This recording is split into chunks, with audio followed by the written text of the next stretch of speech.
Hello students, welcome to my channel. आज हम लोग डिस्कस करेंगे बाइनोमियल थ्योरम।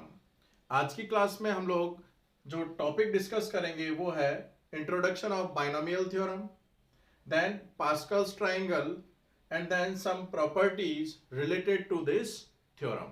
तो स्टार्ट करते हैं हम लोग आज की क्लास। देखिए, बाइनोमियल थ्योरम को डिस्कस करने से पहले हम लोग एक टर्म के बारे में डिस्कस करेंगे, बाइनोमियल एक्सप्रेशन।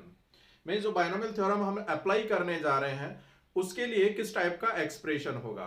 बाई मीन्स होता है two, means any expression which has two terms. For example x square plus 2x, ये एक्सप्रेशन है, इसके अंदर कितने टर्म है? दो टर्म है मेरे पास। मीन्स प्लस और माइनस साइन से जो सेपरेट हो रहे हैं उसको हम लोग टर्म्स में काउंट करेंगे। For example x square plus x upon 2y, ये भी क्या होगा मेरे पास? Binomial expression. वैसे ये पॉलिनोमियल नहीं है, लेकिन फिर भी हम लोग इसको क्या बोलेंगे? बाइनोमियल एक्सप्रेशन, क्योंकि इसमें कितने टर्म है मेरे पास? टू टर्म है। तो इस तरीके से मेरे पास जो टर्म्स है उसके अंदर किसी भी टाइप का फंक्शन हम लोग कंसिडर कर सकते हैं, like x plus sine x plus e raise to power x. तो ये भी मेरे पास कैसा होगा? Binomial expression. और हम लोग यहां पर बाइनोमियल थ्योरम अप्लाई कर सकते हैं, क्योंकि यहां पर कितने टर्म हो गए? दो टर्म हो गए। इसी तरीके से किसी भी टाइप का मेरे पास फंक्शन हो सकता है जिसके अंदर दो टर्म होंगे, हम लोग उसको कंसिडर करेंगे बाइनोमियल एक्सप्रेशन। तो ये मेरे पास एग्जांपल है बाइनोमियल एक्सप्रेशन के। हम लोग किसी भी एक्सप्रेशन के लिए ये थ्योरम अप्लाई कर सकते हैं। तो किस तरीके से हम लोग इस थ्योरम को अप्लाई करेंगे वो डिस्कस करते हैं। देखिए, हम लोग बाइनोमियल थ्योरम को यहां पर डिराइव कर रहे हैं। तो बाइनोमियल थ्योरम को डिस्कस करने से पहले हम लोग एक कंसेप्ट के बारे में डिस्कस करेंगे। मेरे पास एक एक्सप्रेशन है, बाइनोमियल एक्सप्रेशन है, दो टर्म है यहां पर, और हम लोग इसकी डिफरेंट डिफरेंट पावर के लिए हम लोग इसको एक्सपेंड करेंगे। तो x plus y raise to power 0, इसका एक्सपेंशन होता है मेरे पास 1। x plus y raise to power 1, यदि पावर 1 है तो इसका एक्सपेंशन क्या होगा? x plus y. Similarly x plus y raise to power 2, इसका यदि हम लोग एक्सपेंशन करेंगे तो क्या होगा? X square plus 2xy plus y square. इसी तरीके से पावर 3 है, x plus y raise to power 3, तो उसके लिए एक्सपेंशन क्या होगा? X cube plus 3x square y plus 3x y square plus y cube. तो ये एक्सपेंशन हम लोगों ने पहले याद कर रखे हैं। यदि मैं पावर इंक्रीज कर रहा हूं तो उस केस में मेरे पास क्या होगा? जो एक्सपेंशन होगा वो याद करना डिफिकल्ट होगा। लेकिन यदि हम लोग एक पैटर्न यहां डिफाइन करें तो ये एक्सपेंशन याद करना मेरे लिए इजी हो जाएगा। तो यहां पर देखिए किस तरीके का ये पैटर्न फॉलो कर रहा है। तो यहां पर देखिए, कोफिशिएंट की यदि मैं बात करता हूं, कोफिशिएंट का मतलब हो गया जो वेरिएबल है उनके मल्टीपल में कौन सा नंबर आ रहा है, तो उनको सेपरेट में यहां पर नोट कर रहा हूं। 1, यहां पर देखिए x का कोफिशिएंट 1 है और ये जो सेकंड टर्म है इसका कोफिशिएंट भी 1 है, तो यहां पर मैं 1 नोट कर रहा हूं। जब पावर 2 है तो इसके एक्सपेंशन के लिए जो कोफिशिएंट है वो क्या बन रहा है? 1 देन 2 देन अगेन 1। यदि पावर 3 है तो इसके लिए जो कोफिशिएंट है, फर्स्ट टर्म का कोफिशिएंट 1 आ रहा है, सेकंड का 3, थर्ड का 3 एंड फोर्थ टर्म का मेरे पास कोफिशिएंट 1 आ रहा है। तो यहां पर हम लोग इन कोफिशिएंट को विजुलाइज करें तो एक पर्टिकुलर पैटर्न मिल रहा है मेरे को। देखिए, ये वाला जो नंबर है वो सेम चल रहा है, 1 देन 1 एंड देन 1। ठीक है। अब जो मेरे पास लास्ट वाला जो नंबर है वो भी क्या होगा? सिमिलर है। और इंटरमीडिएट जो नंबर्स है वो कैसे जनरेट हो रहे हैं? देखिए, 1 प्लस 1, इन दोनों को ऐड करेंगे हम लोग तो मेरे पास 2 जनरेट होगा। ठीक है। और लास्ट में फाइनल क्या हो जाएगा? 1। इसी तरीके से थर्ड पावर के लिए, 3 पावर के लिए यदि मेरे को कोफिशिएंट मेरे को डिराइव करने हैं, फाइंड करने हैं, तो ये 1 एज इट इज रहेगा। और सेकंड कोफिशिएंट कैसे बनेगा? 1 प्लस 2 को ऐड करने पर 1 प्लस 2 कितना हो गया? 3। देन सेकेंड और थर्ड टर्म को ऐड करेंगे, then it will become again 3 और फाइनली क्या हो जाएगा? 1। तो इसी तरीके से हम लोग x plus y raise to power 4 के एक्सपेंशन में जो कोफिशिएंट आएंगे उनको हम लोग पहले ही फाइंड कर सकते हैं। मींस फर्स्ट मेरे पास कोफिशिएंट होगा 1, सेकंड कोफिशिएंट कैसे आएगा? 1 और 3 को ऐड करने पर 4, एंड थर्ड कोफिशिएंट क्या होगा, 3 + 3 6, देन 3 + 1 4 एंड फाइनली लास्ट में क्या आ जाएगा 1। तो इस तरीके से हम लोग एक्सपेंशन में जो कोफिशिएंट आएंगे उनको इस पर्टिकुलर फॉर्मेट से पता कर सकते हैं। यहां पर हम लोग देखें तो ये जो अरेंजमेंट है कोफिशिएंट का, ये जो अरेंजमेंट है एक ट्राइंगल की फॉर्म में है, तो इसको हम लोग बोलते हैं Pascal's triangles. Pascal's triangle, Pascal यहां पर मैथमेटिशियन का नेम है और उनके नेम पर इस फॉर्मेट को हम लोग बोलते हैं पास्कल्स ट्राइंगल। मींस जितनी भी मेरे पास पॉजिटिव इंटीजर्स पावर आएंगी उनके लिए कोफिशिएंट मैं पहले ही पता कर सकता हूं इस ट्राइंगल से। अब देखिए यहां पर हम लोग इसका एक्सपेंशन करेंगे तो कोफिशिएंट मेरे को पता चल गया, और यहां पर जो टर्म आ रही है वो भी एक पर्टिकुलर फॉर्मेट में आ रही है। देखिए x जो फर्स्ट टर्म है उसकी जो पावर है वो इस पावर के इक्विवेलेंट है। देन सेकंड जो टर्म है उसके अंदर एक रिड्यूस हो रही है और जो सेकंड टर्म है उसकी पावर इंक्रीज हो रही है। देन x की पावर एक कम हो जाएगी, y की रेज हो जाएगी, y की पावर अगेन इंक्रीज हो जाएगी और x की पावर 0 हो जाएगी। इसी तरीके से यहां पर जो टर्म आएगी x⁴, कोफिशिएंट 1 है, और सेकंड जो टर्म आएगी वो क्या होगा, कोफिशिएंट तो उसका 4 होगा, x की एक पावर रिड्यूस होगी और सेकंड जो टर्म है उसकी एक पावर इंक्रीज हो जाएगी। इसी तरीके से हम लोग एक्सपेंड कर सकते हैं 6, देन x² और इसकी पावर इंक्रीज हो जाएगी y², देन 4, x की एक पावर और कम हो जाएगी y³ एंड फाइनली क्या होगा मेरे पास y⁴। तो इस तरीके से हम लोग इसका एक्सपेंशन कर सकते हैं।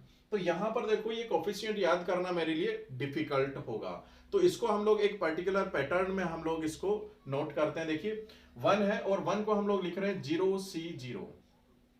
0C0 की वैल्यू क्या होती है मेरे पास 1। देखिए यहां पर एक एक्सप्रेशन काम में ले रहा हूं NCR, और NCR की वैल्यू हम लोगों को पता है क्या होती है, n⁻r⁴ इंटू r⁴। और इस फॉर्मूले से मैं इस जो मेरे पास नंबर्स आ रहे हैं उनको मैं NCR की फॉर्म में डिनोट कर रहा हूं। ये 1 है मेरे पास, इस पावर 1 के लिए हो रहा है तो ये 1C0, और इस कोफिशिएंट को मैं डिनोट कर रहा हूं 1C1। देखिए 1C0 की वैल्यू भी 1 होती है और 1C1 की वैल्यू भी क्या होगी 1 होगी। इस फॉर्मूले से हम लोग फाइंड कर सकते हैं। यदि पावर 2 है तो इसके लिए देखिए कोफिशिएंट क्या आ रहा है 2C0, इसको डिनोट करूंगा मैं 2C1 और इसको डिनोट करूंगा 2C2। इनकी वैल्यू कैलकुलेट करेंगे तो हम लोगों के पास में यही वैल्यू आएगी। इसी तरीके से हम लोग इसको 3C0, 3C1, 3C2 and 3C3 से डिनोट कर सकते हैं। तो इसका मतलब क्या हो गया, इस कंसेप्ट को हम लोग जनरलाइज करें तो हम लोग कैसे इसको जनरलाइज कर सकते हैं। यदि मेरे पास x + y⁴n है और इसका एक्सपेंशन करना है तो हम लोग एक्सपेंशन कैसे करेंगे, जो x है फर्स्ट टर्म है उसकी मैक्सिमम पावर, जो इंटीजर पावर है मैक्सिमम n, तो फर्स्ट टर्म क्या होगी x⁴n, और कोफिशिएंट क्या आ रहा है उसके लिए NC0, तो यहां पर फर्स्ट टर्म क्या होगी मेरे पास NC0 x⁴n, then plus second term देखिए थर्ड में 3 पावर है तो 3 पावर के लिए मेरे पास कोफिशिएंट क्या बन रहा है 3C1, तो यहां पर n पावर के लिए क्या बन जाएगा NC1, और x की एक पावर रिड्यूस हो जाएगी x⁴n-1 और एक y की पावर इंक्रीज हो जाएगी तो ये इनटू में y होगा। तो इस तरीके से हम लोग थर्ड टर्म क्या होगी NC2 x⁴n-2 y² and so on, और फाइनली क्या होगा NCN y⁴n। तो ये मेरे पास एक जनरल फॉर्म आ गया और इस एक्सपेंशन को ही हम लोग क्या बोलते हैं बाइनोमियल थ्योरम। ठीक है, n यहां पर पॉजिटिव इंटीजर होगा और ये मेरे पास जो कोफिशिएंट आ रहे हैं NC0, NC1, NC2 इनको हम लोग बोलते हैं binomial coefficient. These are called binomial coefficient. और इनकी जो वैल्यू है हम लोग कैसे फाइंड आउट करेंगे NCR से, n⁻ divided by n-r⁻ into r⁻। तो इस तरीके से हम लोग किसी भी बाइनोमियल एक्सप्रेशन की पावर में यदि पॉजिटिव इंटीजर है तो उसको हम लोग एक्सपेंड कर सकते हैं with help of this theorem. इस थ्योरम को हम लोग बोलते हैं बाइनोमियल थ्योरम। एक एग्जांपल से हम लोग और डिस्कस करते हैं इसको किस तरीके से हम लोग एक्सपेंशन करेंगे किसी बाइनोमियल एक्सप्रेशन का। देखिए एक एग्जांपल करते हैं हम लोग किस तरीके से बाइनोमियल थ्योरम को हम लोग अप्लाई करेंगे।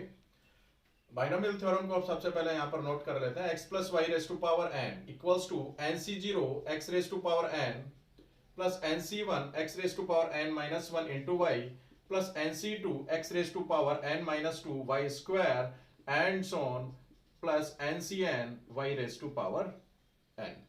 तो यहां पर देखिए x, ये जो फर्स्ट टर्म है वो एक्स स्क्वायर है और सेकंड टर्म क्या है 1/x, और जो पावर है वो किसके इक्वल है 5 के पावर। तो हम लोग इसका एक्सपेंशन कर रहे हैं with help of this theorem, then x square plus 1/x raise to power 5। तो यहां पर वैल्यू पुट करनी है 5c0 x फर्स्ट टर्म है मेरे पास, और यहां पर कौन सी फर्स्ट टर्म है एक्स स्क्वायर, तो यहां पर क्या हो जाएगा x square raise to power, जो ये मेरे पास पावर है 5, प्लस 5c1 एक्स स्क्वायर की पावर कम होगी 4, और जो मेरे पास सेकंड टर्म है वो यहां पर एज इट इज आ जाएगा 1/x, plus 5c2 x square raise to power 3 and 1/x, एक पावर इसकी इंक्रीज हो जाएगी और इसकी पावर रिड्यूस होती रहेगी। एंड नेक्स्ट टर्म क्या होगी 5c3 x square then square and 1/x raise to power 3, 5c4 x square and 1/x raise to power 4, और फाइनल टर्म क्या हो जाएगी मेरे पास 5c5 एक्स स्क्वायर की पावर 0 हो जाएगी, 1 दे देगा वो मेरे को, और इसकी पावर क्या हो जाएगी 5। अब टर्म्स को मेरे को सॉल्व करना है। जैसे 5c0 की वैल्यू क्या होगी मेरे पास 5 factorial upon 5 minus 0 factorial into 0 factorial, और x की पावर कितनी हो जाएगी मेरे पास 10। इसी तरीके से 5c1 5 factorial upon 5 minus 1 means 4 factorial into 1 factorial. तो इनकी वैल्यू सेपरेट भी हम लोग कैलकुलेट कर सकते हैं, x raise to power 8 into 1/x। Next term क्या होगी 5c2 means 5 factorial upon 3 factorial into 2 factorial, x raise to power 6 into 1/x square. Next term क्या होगी 5c3 5 factorial upon 5 minus 3 means 2 factorial into 3 factorial x raised to power 4 into 1/x cube, then plus next term होगी 5 factorial upon 5 minus 4 1 factorial into 4 factorial x square into 1/x raised to power 4। Simple calculation है 5c5 5 factorial upon 5 minus 5 0 factorial into 5 factorial and into 1/x raised to power 5। Finally 5 factorial upon 5 factorial cancel हो जाएगा, ये term आएगी x raise to power 10। अब यहां पर देखिए 5 factorial 5 हम लोग बाहर लेंगे, ये 4 फैक्टोरियल बन जाएगा, और 4 फैक्टोरियल से 4 फैक्टोरियल कैंसिल, तो ये होगा 5 x raise to power 7। NCR की वैल्यू कैलकुलेट करनी यहां पर आनी चाहिए। देखिए 5 फैक्टोरियल 5 इंटू 4, और इसको क्या लिख सकता हूं मैं 3 फैक्टोरियल, इसको सोल्व करने का तरीका है देखिए, और 3 फैक्टोरियल ऑलरेडी है मेरे पास and 2 factorial x raise to power 4, plus इसी तरीके से इसको सोल्व करेंगे 5 इंटू 4, और रिमेनिंग टर्म क्या हो जाएगी 3 factorial upon 3 factorial into 2 factorial. वैसे हम लोग डायरेक्ट भी वैल्यू यहां पर कैलकुलेट करके लिख सकते हैं, और यहां पर x की पावर क्या आएगी 1 which is x, then plus यहां पर देखिए 5 बाहर लेंगे 4 फैक्टोरियल, तो ये क्या हो गया 5, और अपॉन में क्या होगा x स्क्वायर, क्योंकि x की पावर 4 है, नीचे आएगा तो x की पावर 2 बचेगा, ये 1 आ जाएगा, और फाइनली ये क्या हो गया मेरे पास 1/x रेज टू पावर 5। तो फाइनल आंसर क्या हो गया इसका x raise to power 10 plus 5x raise to power 7 plus यहां देखिए 10, 3 से 3 कैंसिल, 2 2 जा 4, then 10x raise to power 4 plus यहां पर 3 से 3 cancel, again 10 x raise to power x की पावर 1 ही है, then 5/x square and finally 1/x raise to power 5। तो इस तरीके से हम लोग एक्सपेंड कर सकते हैं। ठीक है, यहां पर एक्सपेंशन में देखिए नंबर ऑफ टर्म्स यदि देखना चाहें तो इसके एक्सपेंशन में नंबर ऑफ टर्म्स क्या आते हैं, हमेशा एक ज्यादा आएगा। यदि पावर 5 है तो नंबर ऑफ टर्म्स कितने आएंगे 6, काउंट करिए 1 2 3 4 5 6। यदि पावर n है तो मेरे पास नंबर ऑफ टर्म्स क्या होगी n+1। तो यहां पर इस बाइनोमियल थ्योरम की कुछ प्रॉपर्टीज हैं, वो हम लोग ब्रीफ में एक बार डिस्कस कर लेते हैं। देखिए बाइनोमियल थ्योरम से रिलेटेड कुछ प्रॉपर्टीज हैं।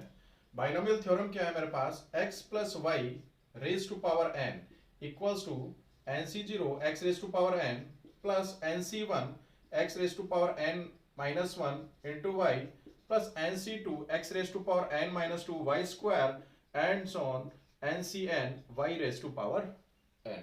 तो यहां पर देखिए हम लोग यदि किसी भी बाइनोमियल एक्सपेंशन में हम लोग देखें तो यदि जो पावर n है तो उसके अंदर नंबर ऑफ टर्म्स कितने होंगे n प्लस 1। जैसे हम लोगों ने एग्जांपल किया था x प्लस वाई का होल स्क्वायर, तो इसका एक्सपेंशन करेंगे तो क्या आता है मेरे पास x square plus 2xy plus y square. तो यहां पर पावर 2 है तो नंबर ऑफ टर्म्स कितने हो गए मेरे पास 3। तो in expansion of x plus y raise to power n the number of terms be n plus 1। एक हमेशा ज्यादा होगा, यानी पावर यदि मेरे पास 5 है तो नंबर ऑफ टर्म्स कितने हो जाएंगे 6।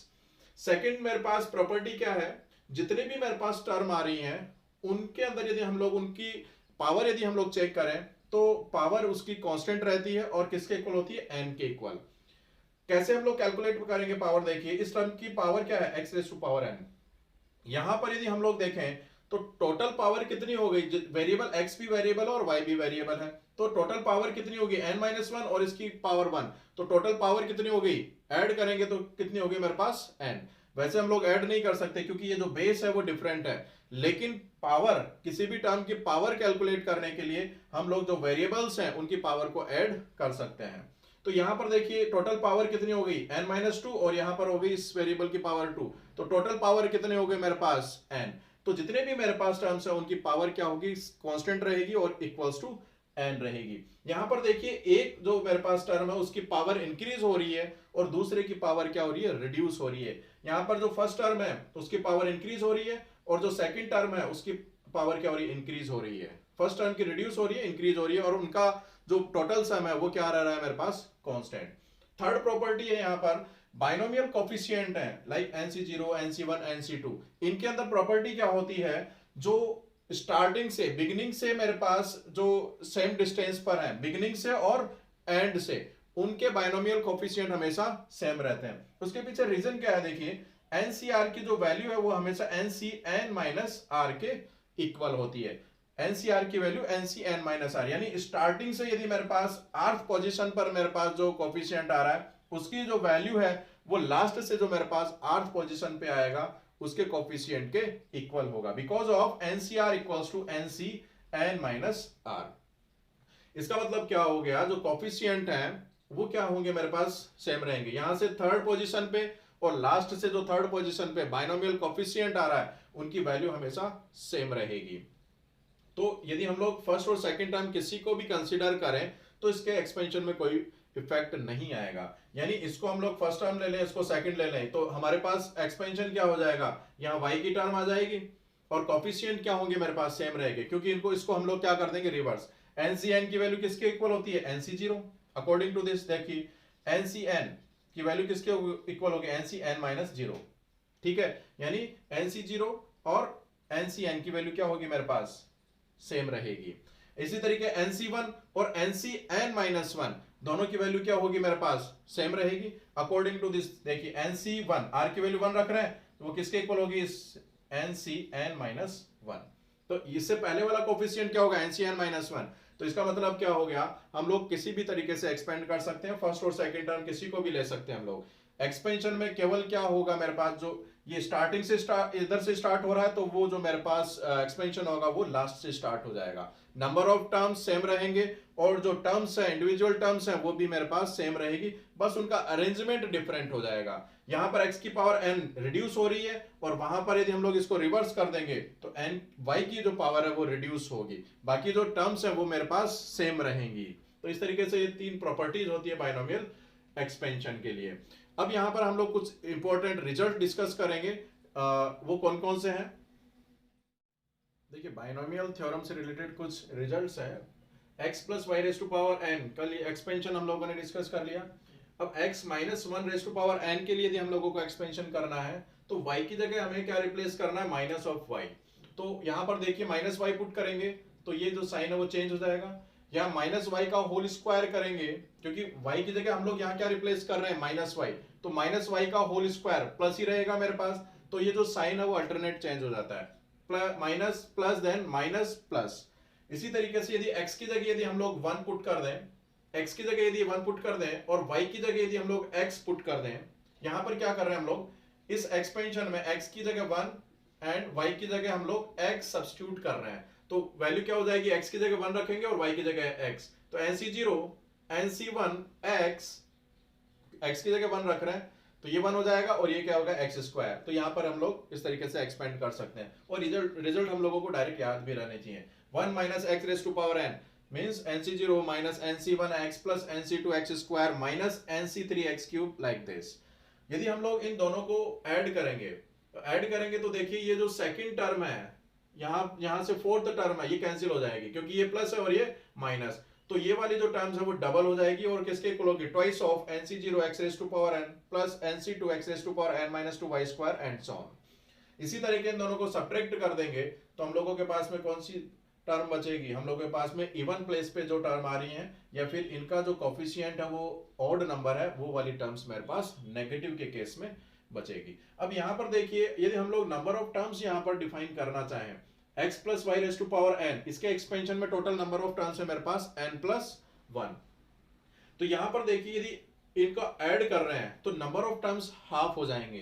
तो यहां पर देखिए यदि n ओड है, इफ n इज ओड, तो दोनों ही एक्सपेंशन में मेरे पास नंबर ऑफ टर्म्स क्या बनेंगे, n प्लस 1 अपॉन 2। यदि n की वैल्यू ओड है तो इसके एक्सपेंशन में और इसके एक्सपेंशन में क्योंकि नंबर ऑफ टर्म्स क्या होंगे, हाफ हो जाएंगे, तो टोटल नंबर ऑफ टर्म्स क्या बनेंगे, n प्लस 1 अपॉन 2। यदि मेरे पास n इवन है, इफ n इज इवन, तो उस केस में मेरे पास यहां पर डिफरेंट केसेस बनेंगे। यहां पर जो इसकी वैल्यू है, इस केस में प्लस के केस में नंबर ऑफ टर्म्स कितने होंगे मेरे पास, n/2 प्लस 1, लेकिन इस केस में मेरे पास नंबर ऑफ टर्म्स क्या होंगे, n अपॉन 2। तो यहां पर इसको हम लोग नोट कर लें, n/2 plus 1 in case of x plus y raise to power n plus x minus y raise to power n, यानी प्लस के केस में मेरे पास ये नंबर ऑफ टर्म्स बनेंगे। और n/2 कब आएंगे मेरे पास, n/2 इस केस में x plus y raise to power n minus x minus y raise to power n, इसमें टोटल नंबर ऑफ टर्म्स कितने होंगे, n/2 when n is even. इसके पीछे रीजन क्या है, क्योंकि ये जो लास्ट टर्म है वो पॉजिटिव होगी या नेगेटिव ये डिसाइड करेगा n। यदि n ओड है तो ये माइनस होगा और यदि n मेरे पास इवन है तो ये प्लस होगा। तो इवन के केस में मेरे पास क्या होगी, वो टर्म एक ज्यादा जनरेट होती है, तो इस वजह से n इवन होगा। तो इस केस में मेरे पास इन दोनों के एक्सपेंशन में नंबर ऑफ टर्म्स क्या आएंगे, n/2 प्लस 1। और यदि मेरे पास n इवन है तो इस केस में एक्सपेंशन में मेरे पास नंबर ऑफ टर्म्स कितने होंगे, n/2, क्योंकि n इवन होने पर क्या होगा मेरे पास, वो लास्ट वाली टर्म क्या होगी, पॉजिटिव हो जाएगी। तो इस तरीके से हम लोग नंबर ऑफ टर्म्स भी हम लोग फाइंड कर सकते हैं।